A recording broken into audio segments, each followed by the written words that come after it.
바로 인사할게요.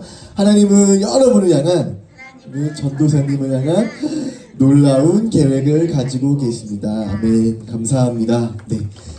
최후 승리를 얻기까지 뭔가 비장하죠. 뭔가 비장하고 뭔가 무섭기도 하고 군대 같은 이야기인데요. 오늘은 전쟁 이야기이자 군대 이야기를 잠깐 하려고 합니다. 쉽지 않은 이야기, 이사야의 이야기인데요. 본문은 열왕기 하예요. 그 이야기는 열왕기상 12장 이후로부터는 다윗이 물러나고 솔로몬이 등장을 하고요. 13, 14 넘어가고 나서부터는 북이스라엘과 남유다의 역사 이야기가 열왕기상 끝부분과 하에 나와 있어요. 그 이야기는 읽다 보면은 뒤에 나오는 이사야나 예레미야나 수많은 예언자 선자들의 이야기 나오고 있고요. 그거와 또 흡사한 이야기, 남유다의 이야기는 또 역대기에도 기록되어 있어요. 그럼 친구들 역대기라는 성경 있잖아요. 역대상하라는 책에는 북이스라엘 이야기는 적혀 있지가 않아요. 역사적으로 이제 우리가 역사 교과서를 뭘 쓰냐 이런 것처럼 그 당시의 역사를 적기 위해서 열왕기라는 인물들의 계보와 역대기를 기록했어요. 한 가지 퀴즈를 드릴게요. 다윗이 중간중간에 성공했지만 실수를 몇 개 했어요. 바세바도 범하기도 하고요. 이렇게 몇 가지가 있는데 그 사건들이 어디에는 기록이 되어 있고 어디에는 기록되어 있지가 않아요. 자, 하나 퀴즈예요. 열왕기에는 있는 것 같아요. 라는 말 한번 들어주세요. 열왕기는 1번이고요. 역대기는 2번이에요. 자, 다시 한 번 더. 다윗이나 솔로몬 이 왕들의 좀 이렇게 안 좋은 좀 꺼림직한 모습들이 열왕기에는 기록되어 있다고 하시는 분을 한번 손해 볼까요? 열왕기 하나 둘 셋. 열왕기 두 분, 세 분, 세 분 또 없어요. 마지막으로 5, 4, 네 분, 다섯 분, 다섯 명, 여섯 명, 다섯 명. 자 내리시고요. 그거는 역대기에 기록되어 있죠. 역대기에 하나 둘 셋. 좌로도 우도도 가지 않고 내 자신만 가겠다. 지혜 한 명. 자, 또 없어요? 송이, 소연이도? 소연이 어디 있는 것 같아요? 열왕기랑 역대기 중에서 역대기에 있는 것 같아요? 야, 잘 찍어야 되는데 틀렸어요. 그러한 이제 다윗의 안 좋은 이야기는 열왕기에는 기록되어 있고요. 역대기에는 기록되어 있지는 않아요. 그래서 우리가 성경을 볼 때에 역대기는 이제 포로기 이후 돌아와서 우리로 말하면은 식민지가 끝나고 이제 대한민국 정부를 이렇게 세워가는 그런 뭔가 문화를 만들고 법을 만들고 이렇게 세워갈 때에 역대기 역사를 좀 편찬하면서 과거 역사를 돌아보는 작업들을 했습니다. 그런데 오늘은 열왕기라는 어떻게 보면은 인간 왕들의 착한 모습과 나쁜 모습이 다 등장하게 되는 열왕기를 함께 봤으면 좋겠습니다. 열왕기하 19장은 이사야에 나오는 36장, 7장, 8장, 9장까지 기록된 히스기야의 이야기가 함께 묶여 있어요. 그러면은 이사야에 나오는 내용과 이사야 그리고 히스기야라는 왕 그리고 그 히스기야를 괴롭혔던 또 한 명 왕이 있었어요. 그 왕 역대기 저자 많은 사람들이 이 책을 관찰하고 보면서 기록했습니다. 자, 그러기 위해서 저희가 이사야 36장 1절 말씀 세 번역으로 봤으면 좋겠어요. 네, 제가 읽겠습니다. 세 번역이에요. 아시리아가 유다를 침략했어요. 공격했어요. 히스기야가 왕으로 있는 지 14년째, 그러니까 14년째에 아시리아의 사네립 왕이 유다를 침략했습니다. 사네립은 유다의 모든 요새를 공격하여 점령했습니다. 즉 유다의 중요한 요충지, 정말 중요한 높은 곳을 하나하나 점령하면서 이제 침략하고 그 땅을 취했습니다. 우리 남자애들이 이제는 안 한다는 게임이죠. 스타크래프트라는 게임이 있었어요. 90년대 말과 2000년 초반에. 지금도 물론 하죠. 세훈이 해본 적 있어요? 스타크래프트? 안 해봤어요? 공부만 하는 우리 다민이 해본 적 있어요? 스타크래프트. 야, 우리 다민은 좀 대화가 되겠구나. 자, 앞마당 먹으면 대화 안 돼요. 앞마당 먹어야 돼요. 왜냐? 앞마당을 먹어야지 거기서 자원을 캐서 싸울 수 있어요. 그치 얘들아? 1학년 친구들 스타크래프트 해봤어요? 스타크래프트? 안 해봤어요? 뭐가 있는지 알아요? 종족이? 저그와 테란. 아니 말 아니야. 저그, 테란, 맞아, 붙었어. 이 세 명이라는 종족이 있어요. 이처럼 그 외우도 조현준. 자, 너 12제자 이름 말해봐. 자, 모르잖아. 이게 경민이 알고 있잖아. 자, 이처럼 그 시뮬레이션 게임은 앞마당 요새를 먹어야지만 싸움을 승리할 수가 있었어요. 이처럼 사네림이라는 왕도 유다의 여러 요충지를 정령을 하면서 이 남유다를 서서히 우리로 말하면 식민지화 이렇게 하나씩 뺏어갔어요. 히스기야 14년째, 히스기야가 왕이 되고 14년 동안에는 뭐 큰 문제는 없었나 봐요. 기록이 되었지 않기 때문에. 그런데 14년째에 사네림 왕이 침략을 했습니다. 고대 사회는 전쟁이 삶의 일부이자 삶의 또 전부인 것 같기도 해요. 그들은 늘 싸웠고 침략을 하고 뺏고 왔습니다. 여러 가지 이유가 있겠죠. 중동이라는 지역은 그때도 더웠을 것 같아요. 그래서 식물이 잘 자라지 않았기 때문에 곡식에 대한 문제들, 그 다음에 뭔가 무역을 하기 위해서 침략을 해서 뭔가 금, 보암이 뭐 비단들을 뺏어가지고 파는 그러한 뭔가 무역들, 여러 가지 먹고 사는 문제들 때문에 아마 전쟁했던 것 같습니다. 여러분 혹시 중동 지역 가본 적 있어요? 중동 가본 적 있어요? 중동이 어딘지 알죠, 친구들? 석유가 많이 나오고 뭔가 지금 유럽도 아니고 아시아도 아니고 아프리카도 아니고 애매한 지역. 중동 하면 나라가 뭐가 떠올라요, 친구들? 하나만 얘기해볼까요? 나라 하나? 사우디아라비아.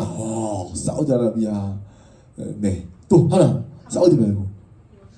카타르도 있죠. 카타르. 아시안컵 우승국가 카타르. 자, 또 카타르. 요르단도 있어요. 요르단 이제 뭐 사우디, 요르단, 뭐 카타르, 뭐 쿠웨이트, 뭐 여러 가지 등등 요 나라의 요 지역이 지금이 나오는 지역인데요. 거기에 정말 중요하지만 제일 조그만 땅이 바로 이스라엘이고요. 그 땅이 아프리카와 유럽과 아시아의 통로이면서 요충졌다고 합니다. 그래서 그 땅을 위해서 수많은 강대국들이 그 땅을 먹기 위하여 침략을 늘 했었어요. 그런데 요번에도 아시리아가 유다를 침략을 했습니다. 참 신기하죠. 그런데 히스기야의 아버지 아하스와 히스기야는 정반대의 삶을 살았어요. 히스기야의 아버지는 좀 못됐는데 히스기야는 그와 반대였습니다. 그 다음 말씀 왕하 18장 말씀을 제가 읽겠습니다. 그 다음 페이지 보여주세요. 히스기야는 그의 조상 다윗처럼 여호와께서 보시기에 옳은 일을 했대요. 옳은 일을, 착한 일을 했다는 거예요. 그 다음 절, 그는 산당들을 없애고, 즉 우상을 숭배하는 우상을 숭배하는 예배의 터를 없앴어요. 산당들을 없애고 돌기둥을 부수고 아세라 우상을 찍어버렸습니다. 와, 산당도 없애고 기둥도 없애고 우상들을 찍어버렸대요. 그는 또 이스라엘 백성들이 그때까지도 모세가 만든 놋뱀, 민수기에 나오는 놋뱀을 향을 피워 섬기는 것을 보고도 화가 나서 놋뱀을 부셔버리고 그 놋뱀을 누우산이라고 불렀습니다. 그 다음 절 볼게요. 히스기야는 이스라엘 하나님의 여호와를 믿고 의지했습니다. 유다의 모든 왕 가운데서 히스기야 같은 사람은 전에도 없었고 그 뒤에도 없다라는 기록을 하고 있어요. 자, 그럼 하나의 문제.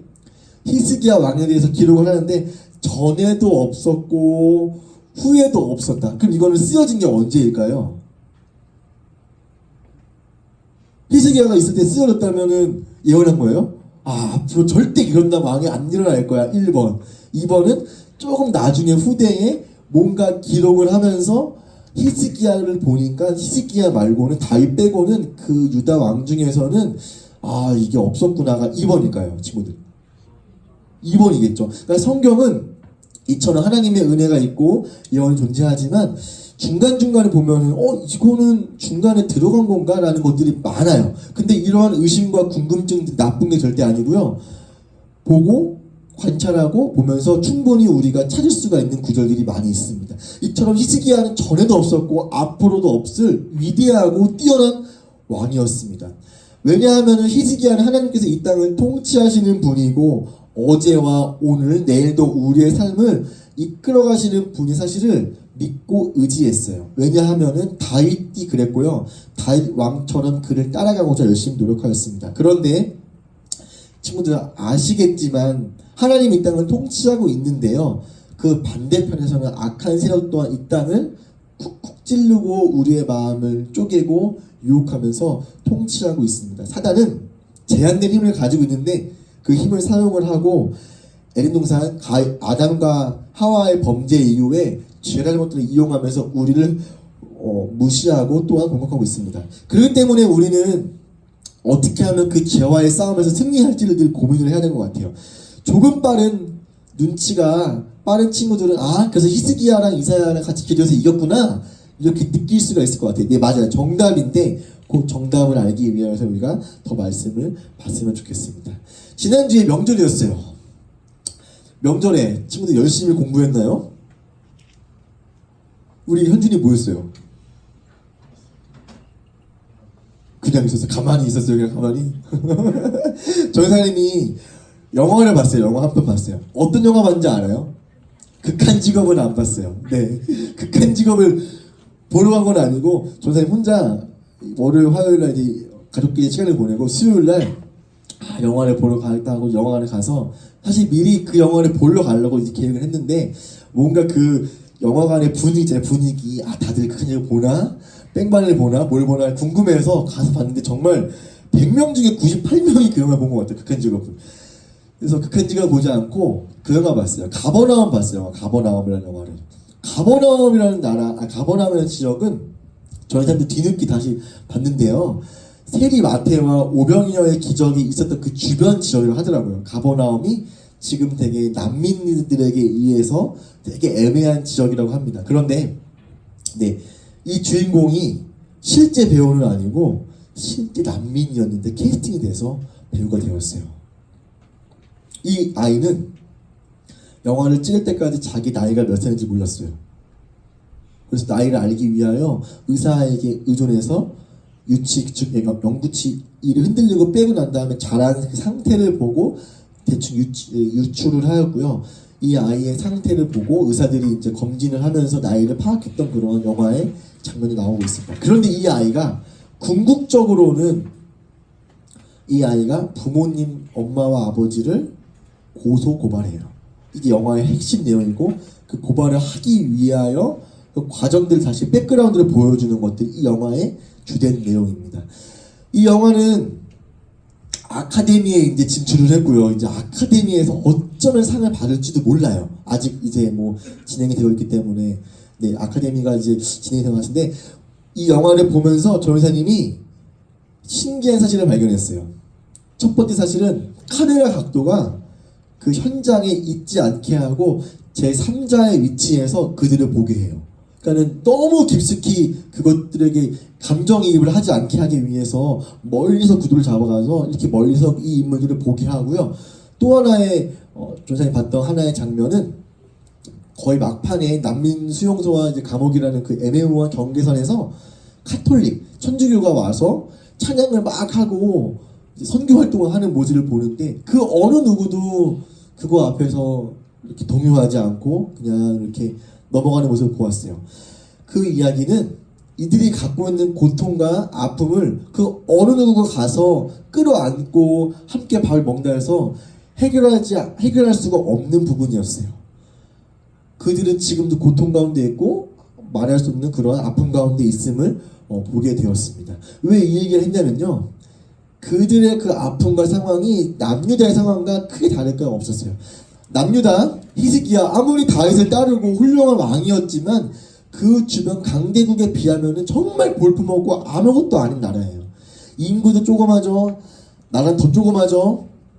힘은 그 조그만 나라가 남북을 갈라져가지고 있죠. 더 힘도 애매하죠. 그동안 따랐던 그 이상들을 불태우고 없앴기 때문에 민중들의 삶들도 쉽지 않았죠.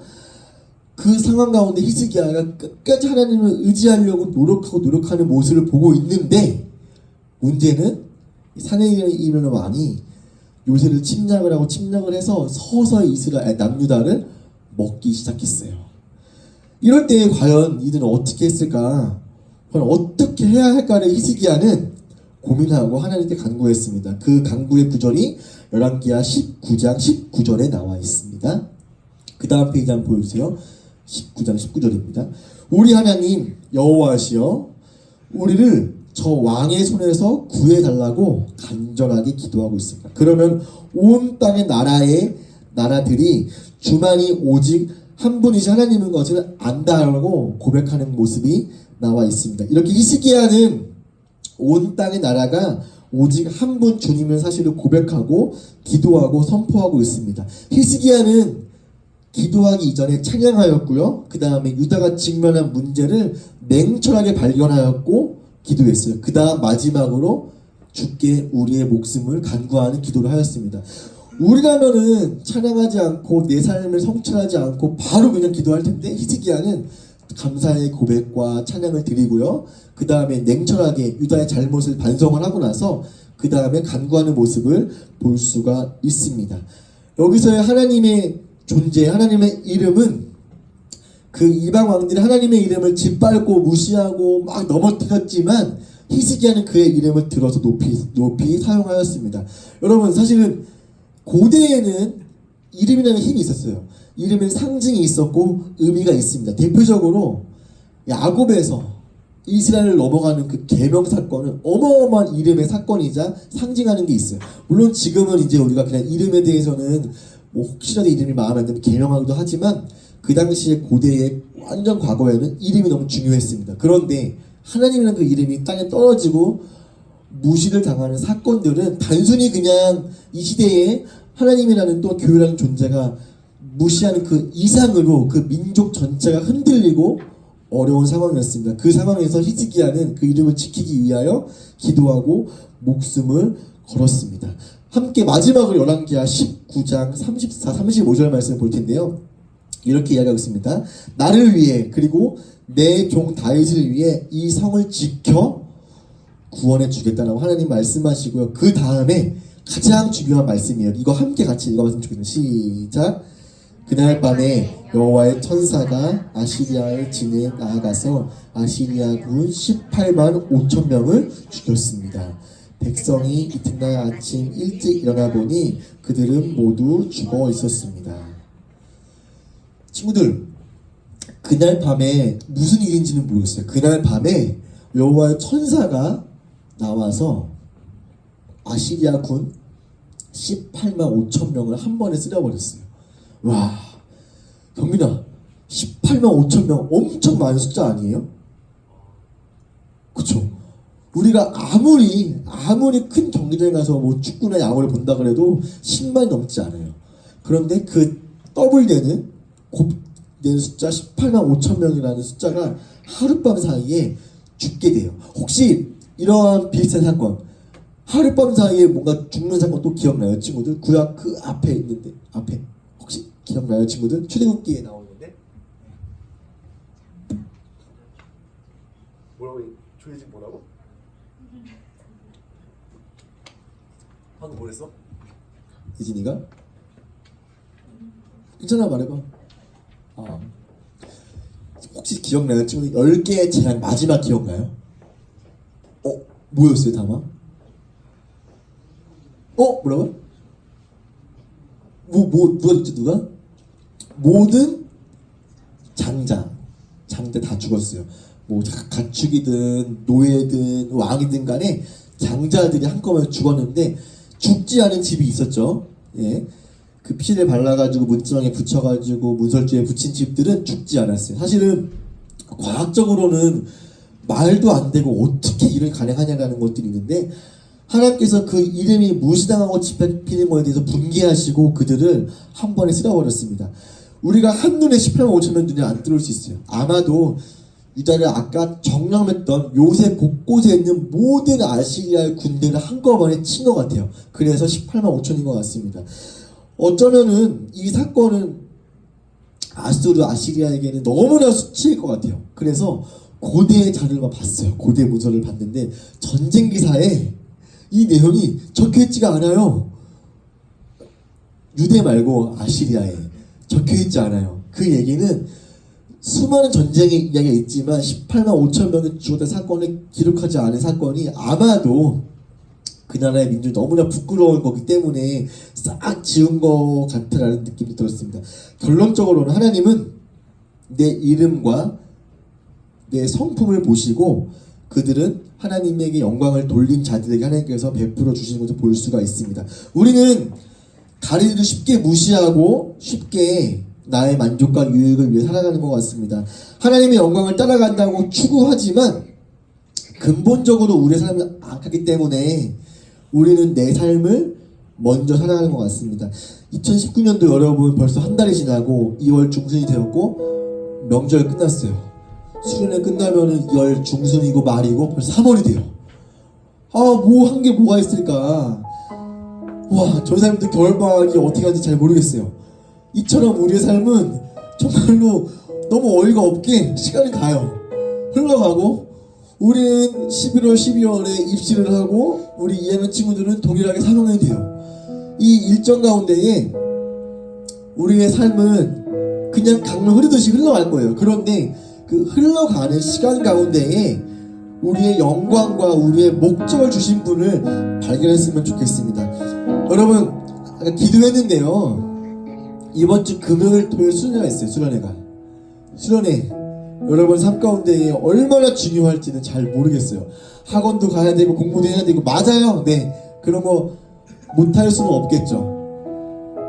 어저께 전사님이 예진이와 함께 연극 연습을 하면서 예진이 핸드폰을 이렇게 잠깐 봤는데 핸드폰 뒤에 학원 시간표가 있는 거예요. 근데 와, 너무 많아. 그것도 한 개가 있는 게 아니라 몇 개가 있었어요. 시간표가 두세 개가 있는 걸 제가 봤어요. 너무 많아요. 근데 저는 든 생각은 예진이 말고도 많은 친구들이 그렇게 학원을 갈 것 같다는 생각이 들었어요. 두렵죠. 학원에 안 가면 떨리고 두렵죠. 예, 맞아요. 두렵지 않은 게 오히려 부정상일 수도 있어요. 학원에 안 가는 친구들 뭐 인강을 듣거나 뭐 메가스터디를 뭐 듣거나 다운받아 듣거나 뭔가를 하잖아요. 우리는 자리에 앉아가지고. 그런데 전사님 여러분에게 감히 이야기하고 싶은 것들은 1박 2일 한편으로는 짧고 한편으로는 긴 시간이지만 그 시간 가운데 여러분들이 참여해서 기도하고 때로는 너무 웃고 즐겁고 그 시간을 보낼 때에 남들이 말하는 건 힐링이고요. 우리가 말하는 은혜를 좀 경험했으면 좋겠습니다. 이번 주제는 내 마음에 그리스도의 집을 세워가는 거예요. 과거에는 성막, 뭐 성전, 교회라고 하지만 여러분들의 있는 곳곳에 마음속에 여러분의 있는 거실, 여러분의 주방, 여러분의 서재, 여러분의 방 그 곳곳의 환경들이 여러분의 어떤 것이 담긴지 봤으면 좋겠고요. 내가 왜 교회에 다니는가, 내가 왜 주일 예배를 드리는가, 내가 왜 신앙생활을 하는지를 좀 정말 이제는 등 떠밀리는 게 아니고 스스로 한번 고민해보고 결단했으면 좋겠습니다. 여러분, 마지막이에요. 전사님이 어느 순간 든 생각은 후회하지 말자는 생각이 들었어요. 전사님 어렸을 때 공부 너무너무 안 해서 시험지 받고 성적표 받고 공부 좀 할걸, 이거를 한 100번 맨날 시험 끝나고 공부 좀 할거, 시험 끝나고 뭐 하는지 알아요? 1교시 끝나고 2교시 문제 보는 게 아니라 1교시 답 맞추고 있어. 이거 왜 틀렸지? 근데 그거 100날 해봤자 그 틀린 문제 맞지 않아요. 그런데 인생에서 늘 후회하는 삶을 사는 것 같았어요. 해놓고 하지 않고 했으면은 왜 후회하는지 몰라요. 이거 내가 왜 했지? 하지 않으면 내가 이거 안 했지? 그런데 군대 갔다 오고 나서 그래, 후회는 할 수 없는데 후회를 줄여보자. 했다면은 왜 했는지 내가 후회를 하지 말자. 안 했다면은 이미 끝나면 하지 말자라고 그렇게 마음을 먹었어요. 그렇게 마음을 먹고 나서부터 조금씩 후회를 덜하게, 지금도 물론 해요, 후회를. 그런데 여러분들 고3에게는 마지막 수련회예요. 그때 내가 왜 안 갔지? 내가 그때 왜 안 갔지라는 후회를 하겠다면 와요. 네, 여러분들에게 마지막이기 때문에 20살 돼서 받을 수가 없어요. 지금 우리가 민재, 근태, 동찬이, 경진이 못 봤잖아요. 그처럼 여러분들의 삶 가운데 마지막에 쓸 수 있다는 마음으로 왔으면 좋겠고요. 2학년, 1학년들도 그 학년 때의 마지막이기 때문에 왔으면 좋겠어요. 근데 왔는데 괜히 왔어, 후회돼, 이럴 일은 없을 거예요. 여러분들 한 번 믿고 왔으면 좋겠고요. 그 마음에 결단했으면 좋겠습니다. 함께 기도할 텐데요. 기도하기 전에 여러분 내 삶 구석구석을 아시는 주님께 한 번 더 찬양의 가사를 드리면서 고백하시면서 같이 기도했으면 좋겠습니다.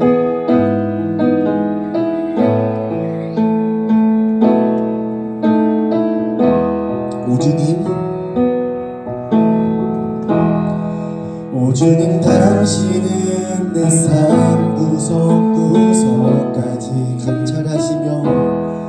감찰하시며 나를 응원하시는 분, 내 길을 밝혀서 영원한 생명을 인도하시며 나를 인도하시는 분, 크고 작은 갈등을 겪곤 하지만 항상 결국 당신을 선택합니다. 나의 유일한 고백의 대상은 오직 아름다운 당신뿐입니다. 나의 유일한 고백의 대상은 오직 아름다운 당신뿐입니다. 나의 예배를 받으소서, 홀로 영광을 받으소서. 주여, 나의 주여. 여러분, 히스기야와 이사야는 그 사내임이라는 그 어마어마한 군대의 위협 가운데에 주님을 선택하였고, 백성들에게 함께 고민을 요청하고 같이 기도하였고, 같이 승리의 깃발을 들었습니다. 별거 아닌 일인 것 같아요. 그런데 이 시대는 그 시대와 다르게 우리가 조금 더 고민하고 조금 더 머리를 써야 될 것 같아요. 그 당시에는 전쟁이라는 그냥 눈에 보이는 문제가 있기 때문에 기도했으면 되지만, 지금 이 시대는 눈에 보이지 않는 전쟁이 있기 때문에 우리가 갈등하고 고민하고 또 고민해야 돼요. 그 상황 가운데 여러분 선택과 결정이 여러분 개개인의 마음에 있는 그리스도와 함께 일치가 돼야지만 승리할 수가 있습니다. 히스기야와 이사야를 선택했어요. 그 삶을 아시는 주님께 의지를 드리고 크고 작은 문제 앞에서 선택하고 기도하였습니다. 여러분들의 삶이 어떠한가요? 여러분들의 인생의 길은 어떠한가요? 짧게 기도할 텐데요. 여러분 선택 가운데에 결단하고 여러분의 삶을 드리면서 같이 기도하겠습니다. 하나님, 히스기야와 이사야의 고백을 보게 하심을 감사합니다. 그들이 그 전쟁의 위협 가운데에 승리하였고 깃발을 들고 기도하고 고백하였습니다. 하나님, 우리 또한 영적인 싸움 가운데에 승리할 수 있게 하시고 기도할 수 있게 하시고 한 걸음 더 앞으로 우리가 걷게 하여 주시옵소서. 우리의 의지와 우리의 마음과 우리의 생명을 드리오니 주님 선포하시고 좀 인도하시고 역사하여 주시옵소서. 주님 감사합니다. 그 과거에 그 위협 가운데 히스기야와 이사야는 함께 기도하였고 함께 그 싸움 가운데 승리하였습니다. 우리 또한 그들처럼 그 위협 가운데에 주님을 선택함으로써 한 걸음 한 걸음 걸어갈 때에 승리할 수 있게 하시고 주님을 보게 하시고 알게 하여 주시옵소서. 주님을 우리가 입술로만 고백하는 것이 아니라 입술과 마음과 삶으로 고백하기를 소망합니다. 우리의 삶 가운데에 앞이 보이지 않다면 앞을 보여주시고 그 가운데 강과 길을 내주셔서 주님 푸른 초장으로 우리의 삶을 인도하여 주시옵소서. 우리 친구들 공부하는 가운데 있습니다. 그 마음을 지켜주시고 붙잡아 주시옵소서.